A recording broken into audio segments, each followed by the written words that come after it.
آپ کے ساتھ پرومس کیا تھا پروگرام کے شروع میں، جناب جلیل الرحمان صاحب میرے ساتھ ہوں گے. جلیل صاحب اس وقت پاکستان سے میرے ساتھ شامل ہیں. ہم نے اس وقت کور کرنا ہے بہاول پور کے واقعے کو، اور ظاہر ہی از دیئر گراؤنڈ ریالٹیز وہ ہمارے ساتھ شیئر کریں گے. آج پاکستان کی جو افواج ہیں ISPR نے بھی اپنی باقاعدہ بریفنگ دے دی ہے. انہوں نے ذمہ داروں کو تائید کرنے کے لیے واقعے کی مشترکہ انکوائری کا اعلان کیا ہے. اور بہاول نگر میں ایک افسوسناک واقعہ پیش آیا جس کی میرے پاس ڈیٹیل آ گئی ہے، میں آپ کے ساتھ شیئر کرتی ہوں. 2 روز پہلے یعنی 10 اپریل کو کئی ویڈیوز سوشل میڈیا پر وائرل ہوئیں جس میں فوج کی وردیوں میں ملبوس افراد کو بہاول نگر میں مبینہ طور پر پولیس اہلکار کو مارتے دکھایا گیا. اچھا، اب آپ کو یہ تو نظر آیا یہاں پر اگین میں جسٹ نیوٹرل پرسن، یہ فوج کو ڈی فیم کرنے کا ایک اور طریقہ کار ہے. اس واقعے کی ابتدا جو ہوئی تھی وہ پولیس کی جانب سے کی گئی تھی، اور اٹس ویری سیڈ کہ پولیس کے اور ہماری 2 اعلیٰ ادارے اور دونوں عام عوام کی سیکیورٹی کے لیے ہیں جو کہ پولیس اور آرمی. غلط یہ ہے کہ جو لوگوں نے، بیکاز لوگوں کے دل میں شاید آرمی کو ڈی فیم کرنے کے لیے we are doing our level best کہ ہر طرح سے ڈی فیم کیا جائے، حالانکہ this started by the police. اور پولیس میں بھی ایک افسر جس کو بھرتی کیا گیا تھا، ماجد بھائی آپ اپنا والا فون یوز کر لیں اور میں اس واقعے کی ڈیٹیل شیئر کرنا چاہتی ہوں. یہ نا پولیس میں 2 سٹاف ممبر، تقریباً آج سے 20 سال پہلے کی بات ہے، 2 سٹاف ممبرز کو بھرتی کیا گیا تھا جو بطور کانسٹیبل بھرتی ہوئے تھے.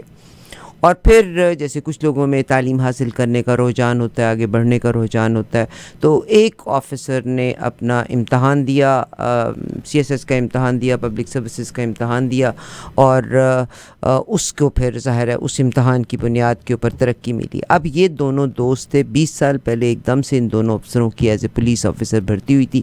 ایک نے امتحان دینے کے بعد اپنی پوزیشن کو امپروو کر لیا، مگر اب جب بھی کہیں ریٹ ہوا کرتی تھی نا تو یہ دونوں افسر اکٹھے جاتے تھے. میں اس واقعے کو آپ کے ساتھ شیئر کرتی ہوں، مگر اس سے پہلے جناب، اور یہ جو میں کوئی سوشل میڈیا سے انفارمیشن نہیں لے رہی، مجھے باوثوق ذرائع سے یہ انفارمیشن پہنچی ہے جو میں آپ کے ساتھ شیئر کرنے جا رہی ہوں. اور بہاول نگر کے ہی ایک اعلیٰ آفیسر ہیں، اعلیٰ وکیل ہیں جنہوں نے اس پورے کے پورے واقعے کو، احمد کھوسہ ایڈوکیٹ ہیں جنہوں نے اس پورے کے پورے واقعے کی روایات کو لکھا ہے. مگر اس سے پہلے میں آگے کی طرف بڑھوں، ہم خوش آمدید کہتے ہیں جناب جلیل الرحمان صاحب کا. سر السلام علیکم، خوش آمدید. جی وعلیکم السلام، بہت شکریہ. آج عید کا 3را دن ہے، آپ لوگوں کو، پوری ٹیم کو عید کا 3را دن مبارک ہو. عید کے دن سے ہی، پہلے دن سے ہی یہ بہاول نگر کا جو ناخوشگوار واقعہ پیش آیا، یہ ٹاک آف دی ٹاؤن ہے. تمام میڈیا، تمام ٹیلی ویژن چینل اس کو دکھاتے رہے ہیں.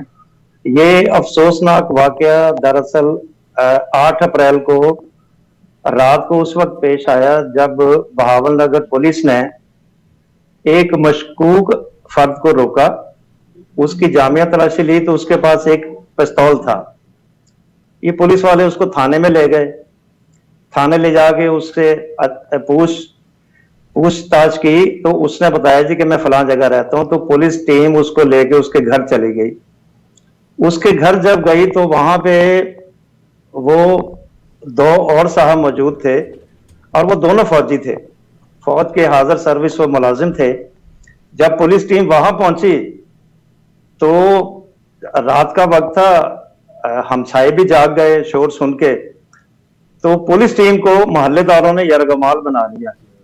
جب محلے داروں نے یرغمال بنا لیا اس پولیس ٹیم کو، تو اس پولیس ٹیم نے بھی اپنا ایمرجنسی کال کی 15 پہ.